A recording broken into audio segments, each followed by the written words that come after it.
Do you know what makes you stand out amongst everyone else around you? Can you share it with others in a powerful and compelling way that helps you achieve your career and personal goals?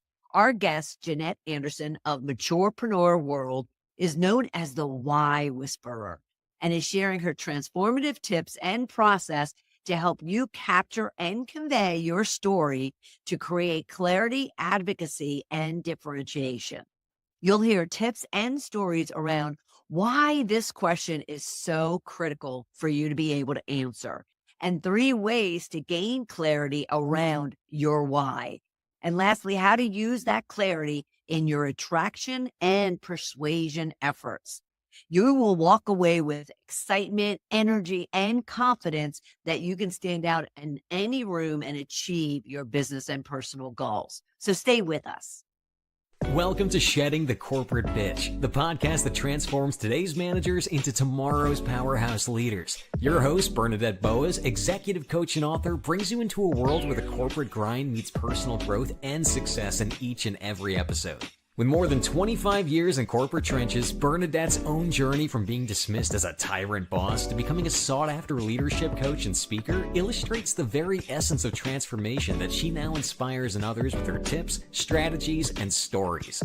So, if you're ready to shed the bitches of fear and insecurity, ditch the imposter syndrome, and step into the role of the powerhouse leader you were born to be, this podcast is for you. Let's do this. Jannette, how are you? Welcome, welcome, welcome. Hello, I am awesome, and I'm awesomely grateful to be here, Bernadette. I'm thrilled that you're here as well. And I'm very excited to talk about this subject and more so about how you are a why whisperer. And we will get into that. But before we do, I love our listeners and viewers to get to know the individuals that we're talking to. So could you share with us a little bit about Jannette? Okay, well, there's a bunch of things that I could tell you, but I think I came out of the womb entrepreneurial. I'm pretty sure I was carrying a briefcase, which my mother did not appreciate. I had my very first business when I was 5 because I wanted to get the book Heidi, and we were poor. My mom yelled at me and said, "No, can't afford it." And I had heard that a lot growing up, Bernadette, so it didn't really surprise me. But the thing about kids is we don't complicate things like we do when we get older. And so I thought, no money, get money. Easy, right? Solution. So how do I get money? Well, I had seen someone in our housing tenement have a garage sale a little while before. So I thought, okay, I'll have a business and I'll get money and then I can get the book. Easy. So one day when mom was at work, I'm sure someone was supposed to be watching me. I was 5. Yeah, 5. And I hauled everything I could carry out of the house, small knickknacks and, little appliances and my toys. And my mom's brand new pink wool dress, and brand new, still had the tag on it. And I priced everything because, like I said, I was very entrepreneurial. I could count money before I could talk almost. And I priced everything, and I had a very successful venture. I remember to this day, I can't tell you what I had for lunch yesterday, but I can tell you I made $13.72 that day. Nice. I came home, I ran up to her and I said, look, Mom, we got money. Now can we get the book? Right? Problem, solution. She didn't quite see it that way, Bernadette. She was not at all impressed like I thought she should be. I got spanked because I sold all of her stuff, and she took my money, and I didn't get the book, and I had to go back and buy everything back. And fortunately, the adults sold me back the stuff, but the kids didn't sell me back my toys, so I lost most of my toys. So many people would say that wasn't a very successful first venture. But I tell you, I think it was because I learned 3 really important things. One was to go into business with family. Kind of kidding, but not really.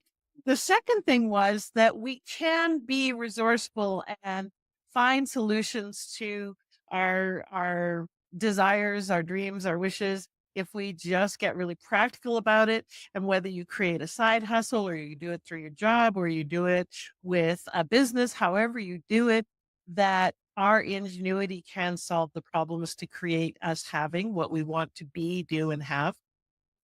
And the third thing that I learned is I remember distinctly when my mom said, no, we can't afford it. I remember the look of shame and anger and frustration and sadness on her face.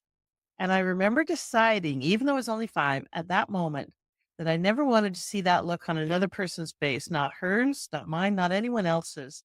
And that became the source of my why, was to support people in creating their yes lives instead of Right. no lives. And and underneath that was that I wanted people to get that they mattered and they deserved to have a yes life. And why? Well, because I always wanted to matter. I wanted to get on the list. Growing up, I wasn't so much on the list.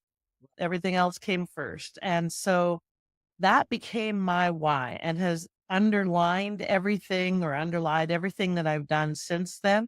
Nice. With personal development facilitation of personal growth courses or helping entrepreneurs grow their business or lecturing and teaching in corporate, whatever it is that I've done, underlying all of that is that I want you to get that you matter and live like you do so that you have a yes life. So, Beautiful. That's awesome and a great segue. And I love that childhood story. That is fabulous. It's a great segue into our conversation about standing out and really rising as a result of knowing your why. We've talked about it on this program before. However, we have more and more and more listeners and viewers. And I'm sure not everyone is really understanding what we're talking about when we say know your why. yeah. And so could you explain that for them? And then we'll get into some deeper conversations about how to go about identifying it. Right. And I'm going to tell you a definition that other people don't have. And so it's a different perspective. I believe your why is the intersection of what you're healing from the past and what you long for the future for yourself and others. So what you're healing from the past and what you long for yourself and others for the future. And I think our why is a thread that weaves through the tapestry of our lives. It doesn't change, it's consistent. You can call it what we're investigating for the universe, purpose, whatever. I think the words purpose and mission are often laden and overused. And so that's why I really like to call it your why you do what you do.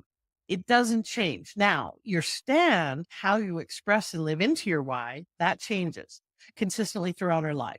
We show up and live into our why in a variety of different ways and roles and different expressions, but the why is consistent. So that's what I call it. And I think it's super important to know what your why is because it gets us out of bed in the morning, differentiates us, whether that's in the marketplace or in the workplace. It helps us to stand out. It helps us to enroll people in whatever it is that is our vision, our work, or whatever we're doing, because people buy why you do what you do, not what you do. That's Or what you're selling. yes. That's Right. my friend of the mind, Simon Sinek. He's got a great Yes. book on Start With Why. I think Right. it works in corporate, it works in entrepreneurship, it works in your family, it works everywhere. Right. So Let me ask you a question first before we go further into the why is you mentioned that it's a both healing and what you want and what you want for others. What is it about the healing part that's in this definition of why? Does someone have to have healing in or is it learning and growing? But can you explain the healing part of it? sure. Yeah, great question. The I believe that all of us at some point in our childhood had something that became what I call a core negative belief, a belief that we carry forward and that it directs a lot of what we do or don't do in the world, how we show up. It's inevitable. It's part of being human. And it's something that if we don't get it healed, it's kind of the end of the thread in a lot of things that don't work in our lives. So whether, you've got some belief around not enough, I'm good enough, not smart enough, whatever that core wound is, it shows up. It stops you from getting a raise at work. It stops you from, going after that person that you really want to have a date with. It stops you from being who you want to be in the world. And so until we get that handled, until we get that conscious and aware and healing on that, it's going to continue to be the thing that undermines a lot of our success. But it's also the thing that I think really creates the frame that we look at the world through. And so when we reframe that, we tell better stories because it's basically a story we made up Yes. about ourselves and the world at some point Right. based on that thing. So, Right. mine was I didn't matter. Okay. And came about through a variety of different things and experiences. Well, if I carry I don't matter into the world, it's going to impact everything and has and does Mhm. until that gets remedied or a new story gets written. So Yep. that's I think it's super important. And there isn't a human being alive that doesn't have some version of that going or running, that core negative belief. And and it gives us our flavor. I call it our note in the choir. The combination of that which we grew up with, both positive and negative. And I don't actually think any of it's positive or negative. It's just helps us be more effective or less effective, right? Right. Um, Right. and that is our unique flavor, our unique perspective on the world, which gives us the unique gifts, talents, skills, abilities that we bring to everything we do. So that's why it's really important to me to know what that is, to lift those anchors so that we're free to sail forward to what we want to create more of. And I definitely had a core negative story I told myself. I didn't understand it though, or recognize it until I was in my late 40s. And that was, I thought I was adopted. That's a story in itself. And therefore, and I knew it was absurd, but I carried that with me to where I didn't feel like I belonged. I didn't feel like I was part of a team if I'm not part of my family. I just never felt like I fit. What do you say to individuals who might even be listening and watching who are sitting there going, "Well, I don't have anything that is causing negativity or positivity in my life. I don't have anything specific that I can identify." What do you say to them? Or how do you help them? Okay, well, I'm not sure if I'm allowed to swear on here, but I would say Sure. BS. BS you do have. What you may not know is you may not be aware of it, and you may not have it articulated or identified. And because sometimes it's just too close. It's right on the end of our nose. But we've all gone through stuff that we make up meaning about. Human beings are meaning making machines. So we apply meaning to everything. And sometimes that meaning helps us and sometimes it doesn't. So part of it is getting some help with pulling it back so that you can look at the story that's on the end of your nose and and making a decision. Is that true? Just because it's always been true in my head. And by the way, just because the voice is in your head doesn't mean it's your voice. Could be a parent, could be someone from the past. And so really taking a look at, does this help me be who I want to be or not? And if not, then what am I going to do about it? And if so, how do I capitalize on it? How do I grow that strength? It's really about efficacy. It's really about taking a look. And sometimes we need help with that. So it might be therapists, it might be a coach, it might be doing some personal development work. There's books that can help, but most often it's in the listening of someone who's skilled at hearing longing, who's skilled at hearing the stories and can hold a space for you of that's not the truth of you. That's a story. And let's write a new story. Most of the work that I do is listening for the why and the longing. And so when you can find someone who can help you with that, it helps not only clarify purpose and therefore direction, but also what what are the stories that are holding me back and how do I rewrite those? Because you get to be the ones who tells the stories. That's beautiful. And yes, we all have junk as much as we have where I call them warts and beauty marks, Yeah. and identifying those warts and healing from it. So that's fabulous. Let's now take this into more of a work environment. And even when it comes to identifying that why. You mentioned a couple of things when it comes to they're asking for a raise or making a presentation, but what is the significance of understanding one's personal why, which often people think is outside the workplace, inside the workplace, in order for it to benefit them and help them rise?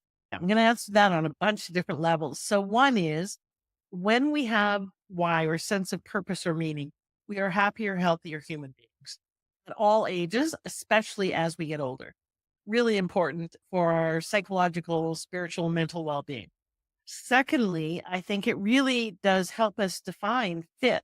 So if you're not happy in a situation or an environment, it could be that your values, your purpose, your inner things that are important to you aren't in alignment with the organization that you're with, the situation that you're with. It doesn't necessarily mean you have to leave. It just means that you're going to be in a situation where you're Mhm. constantly kind of pulling against that structure. And that's not necessarily invigorating or supportive. And so you may want to consider, do you want to start looking where there is more alignment? Another thing to do is to be able to use it practically. Like I mentioned before, we enroll people in ideas if we're smart. And whether you call it selling or enrollment or sharing a vision, there's a bunch of different things.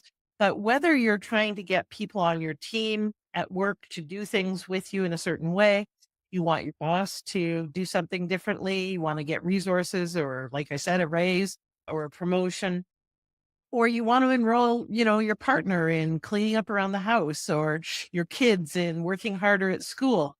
All of those enrollment conversations need to come from a perspective of, here's why this matters to me. Here's why I think it might matter to you, so that you're coming together on the motivation that really moves us, which is our why. Not the what of it, not the how of it, because no one cares about that, but the why. And here's what I think this could look like. Are you willing? A lot of times, and especially I think this is more so women than men, we fail to do the last step. We fail to ask for the agreement and the enrollment in the vision. We'll put it out there and we'll hope that they'll pick it up and run with it. We'll hint, we'll tip, we'll do all of that kind of thing, but we won't actually say, here's what I want.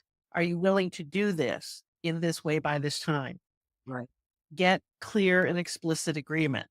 But Yes. first, enroll in the common why. So that's one way to use your why, or the why of the project, the why of the thing. Now, the other way to use your why is when you're presenting yourself, whether it's like at a networking situation, perhaps you speak as part of your career, or even doing presentations. You can use your why. I call it your Genesis story, as a way for people to get to know you, as a way for you to set the groundwork for your points you're going to make. My Heidi story, the book that I really wanted, is a Genesis story that I use when I'm doing speeches. I use when I'm networking. I can tell it in 2 sentences and I can tell it in 15 minutes. And I use it depending, because it's different. It's something that will cut through the noise. It lets people know who you are. It lets them know what you care about. And it instantly creates more rapport than Mhm. starting with something like when someone says to you at a networking event, what do you do? Oh, I'm a corporate controller, or I'm a speaker and an author and a blah, blah, blah. No one cares. For the love of God, that's not what they're asking you. Answer the question they're asking you, which is, what does what you do for me? That's what they want to know. Yeah. What does what you do for me? Never, ever, ever again answer the question, what do you do? Yeah. Because no one cares. They, they care about why you do it. And so when you answer, let me tell it, like you can ask your question about it, or you can, which is a great way to network, is to ask questions instead, or to use a stat or a fact. But anything that cuts through the noise and has people glaze over, rather than saying what you do. You can use a Genesis story as a way to create that kind of instant rapport, let people know who you are, give them a sense of flavor, and introduce what you care about. And so, as you can see on the screen here, I have a gift for you that we normally will talk about later, but basically it's a complimentary training that helps you craft your Genesis story. You can use it, like I said, in a variety of ways. Have it on your bio, put it in your CV, put it on your About Us page if you've got a website. There's so many ways that you can use it, but it lets people know who you are versus what you do and how you do it. And what you stand for and what's important to you and what and how can they help you, and we'll add a how in there, how Yep. they can support you in achieving that why, correct? Yeah.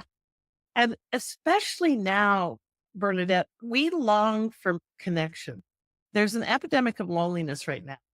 And even in places where people are working in busy workplaces and so forth, 1 in 4, and I actually just saw a stat that said 1 in 3 people struggle with mental health issues related to loneliness. Yeah. And it doesn't matter if you're surrounded by people, you can still be lonely. In fact, sometimes lonelier.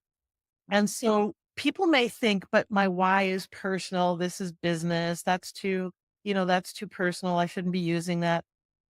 I got to tell you, I got a completely opposite perspective. Yeah. We need to connect human being to human being. Yep.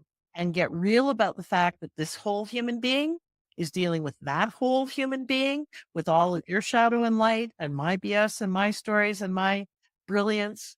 And when we get real like that, oh, we can make so much more progress. We can get so much further. And yes, not every environment supports that. World needs.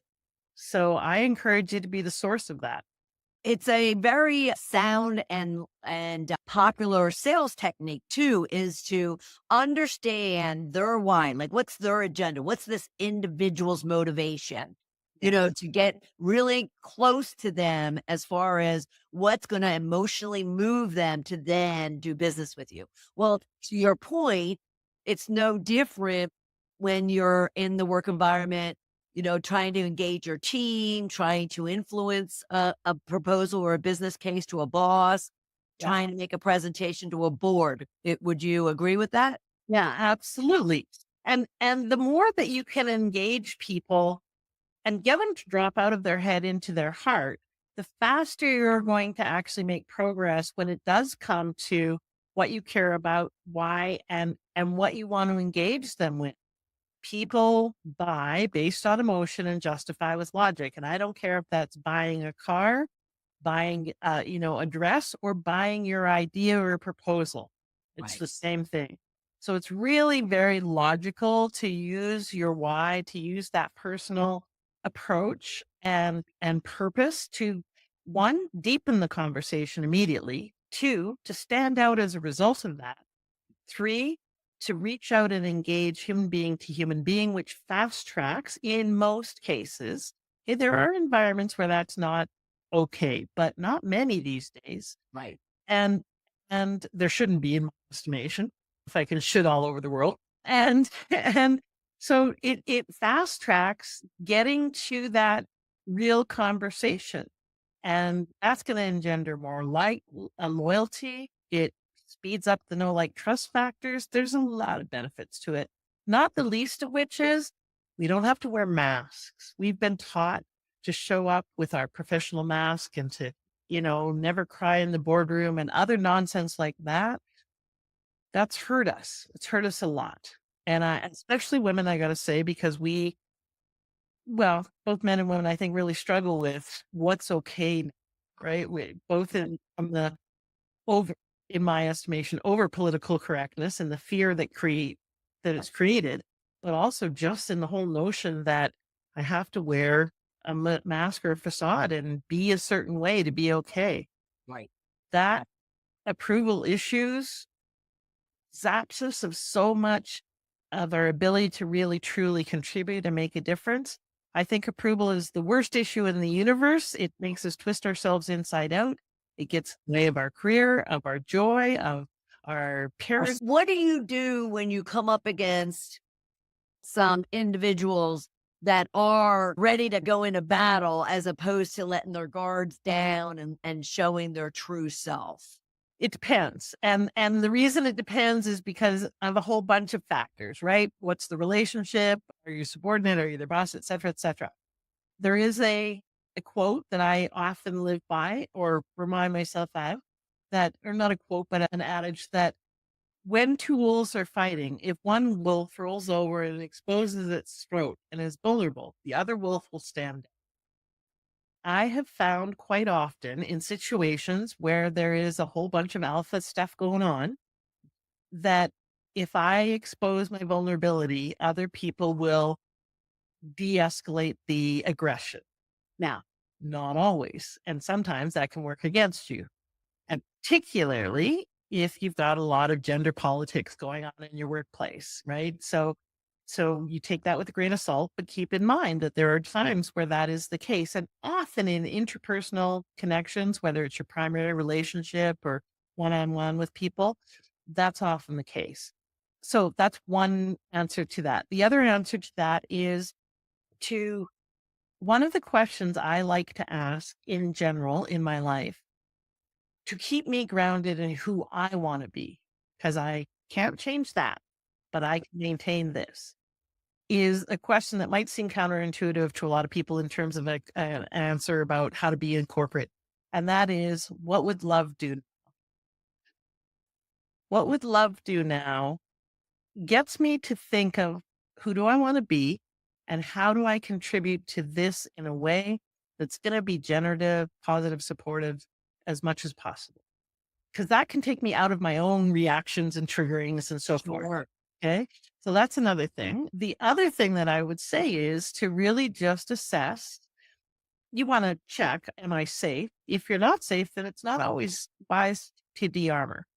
But if you're in situations constantly where you have to wear armor, you got to ask yourself, is this how I want to spend my next 10, 20, 30 years, or even one more minute?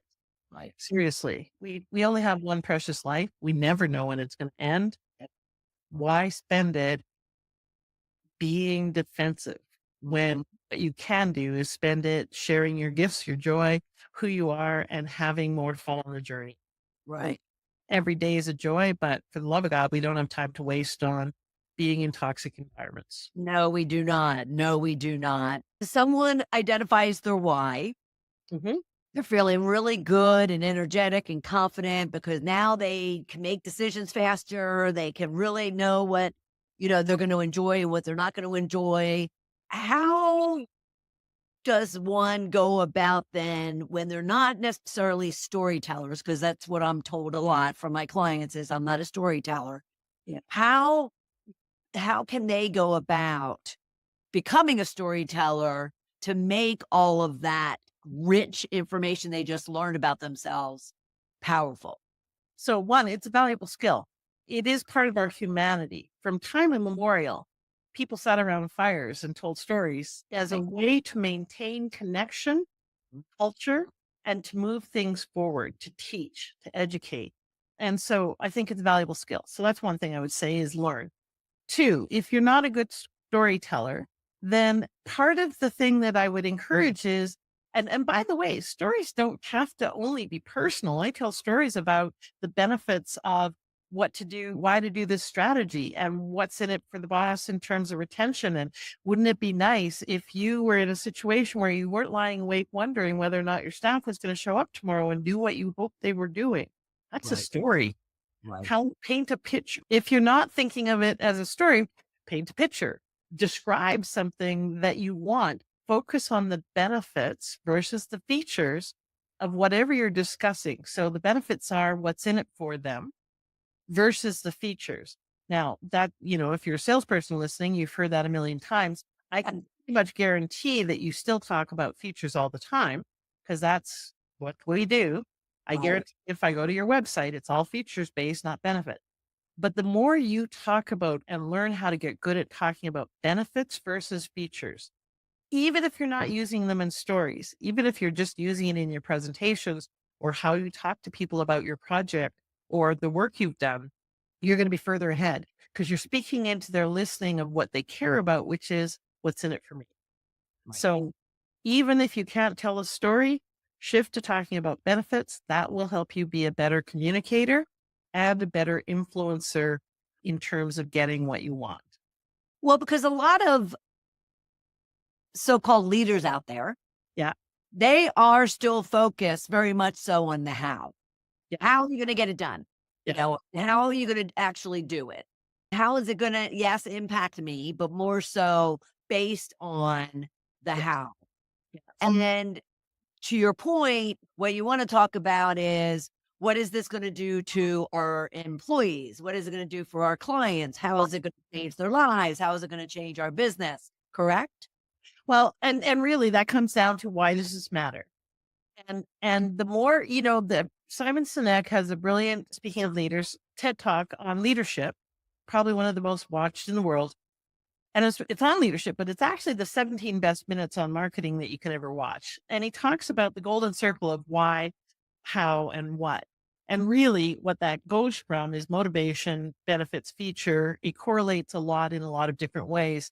But if you aspire to be a leader, and I don't care if you're, the secretary or the receptionist or whatever, you're a leader. If you take on that role position, then coming from why deepens the conversation, but it also deepens your motivation and the engagement and is more effective in connecting with people. And recognize that the old notion of let's focus on the what and or the how doesn't create inspired workplaces. If you look at the companies that have been very successful, risen, et cetera, Apple has a clear culture and a clear why, right? We are the what weird ones or the unusual ones. That's their culture.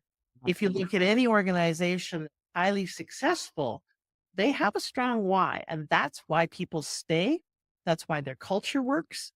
Yes, they attend to the hows and the whats. But if you look at any organization that doesn't have a strong, clearly articulated, bought into why, I can guarantee you they have more turnover. I guarantee you they have a less functional and productive workplace. It's proven scientifically. I will make sure, everyone, that I find that Simon Sinek video, and I will post the link in with our show notes as well as on our social posts. So thank you for that, because that's a great resource for any professional, whether you're a manager, or you're a high potential, Yeah. or you're a leader. So, Jannette, what would you say now that people understand asking themselves about their why is important and how to go about doing it and what the impact is to themselves and those around them? What would be the number one thing you would suggest that they do walking away from this discussion? Oh, that's a tough one. Okay, I thought you were going to say to determine their why. So one is get some help with determining your why, because it's often very challenging to do on our own. Like I said, it's, the hand on the end of our nose. So get some support with that. The second thing that I would say is what's really beneficial in our lives is to pause once in a while, pull up, and to create a vivid vision of who we want to be, what we want to do, and what we want to have in the future. And especially because, we're kind of getting close to the end of the year, beginning of the new year, et cetera. Often people think of doing it at that time, but I think you do it every weekend if you want, but really to pause and think, who do I want to be in the world? And to then craft that vision vividly, viscerally, write out everything as if it is exactly the way you want, and then start working towards creating that. We only live life by design when we get intentional about creating that rather than by living by default. And Right. I don't care if you're an entrepreneur, unemployed, in distress, or on top of the world. It serves us to choose and to choose again and to choose again and to get in the driver's seat of our lives, Right. because yet we can truly be the difference that only we can be in the world. And I want to add, not only living by default, but also living by someone else's goals, someone else's desires, as Yeah. opposed to your own. Yes, exactly. Love that. Jannette, this has been fabulous. Thank you so much. And I do want to remind everyone, please go out to maturepreneur.world to learn more about what Jannette is doing and how to go about engaging with her. Follow her on Facebook at Maturepreneur World. And also, where she mentioned her Genesis story training, you can go to bodacity.ca/Genesis story. That's bodacity.ca/Genesis story. We will have all of these links and ways that you can reach Jannette with the show notes and with all of our social posts.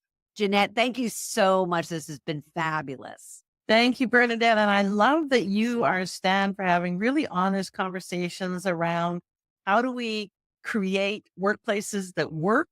How do we tell the truth around what could be and what we want, and that you're a real stand for people being able to create happy, healthy lives. It's awesome. Thank you. Thank you. What a powerhouse of a conversation with Jannette Anderson of Maturepreneur World, all around your why. Do you know what it is? And if you don't, that's okay. Do you have clarity around how to go about identifying it for yourself? Looking, as she said, in the mirror to really understand who you are and what you stand for.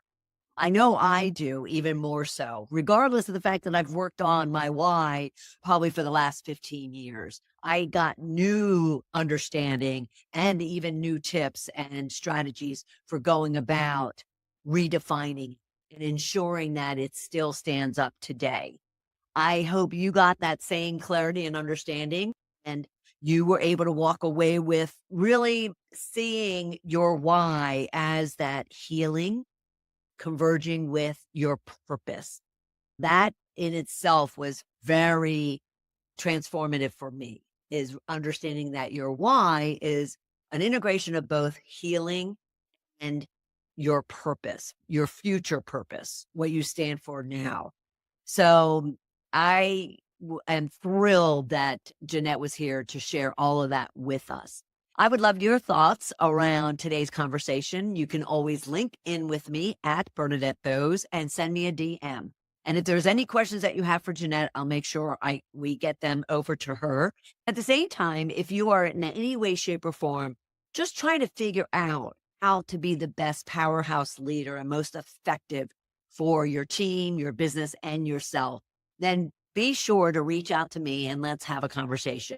Complimentary 30 minutes where I can share tips and strategies and maybe provide you some next steps you can be taken so you are that powerhouse. So go to coachmebernadette.com/discovery call and let's have a conversation. Lastly, if you've missed any of our episodes, you could always go to balloffirecoaching.com/podcast and you'll find them all there. Thank you for being part of this episode, and I'll look forward to having you for another episode of Shedding the Corporate Bitch. Thank you for tuning in to today's episode of Shedding the Corporate Bitch. Every journey taken together is another step towards unleashing the powerhouse leader within you. Don't miss any of our weekly episodes. Subscribe to our podcast on Apple Podcasts, Spotify, or wherever you love to listen. And for those who thrive on visual content, catch us on our Shedding the Bitch YouTube channel. Want to dive deeper with Bernadette on becoming a powerhouse leader? Visit balloffirecoaching.com to learn more about how she helps professionals, HR executives, and team leaders elevate overall team performance. You've been listening to Shedding the Corporate Bitch with Bernadette Bowes. Until next time, keep shedding, keep growing, and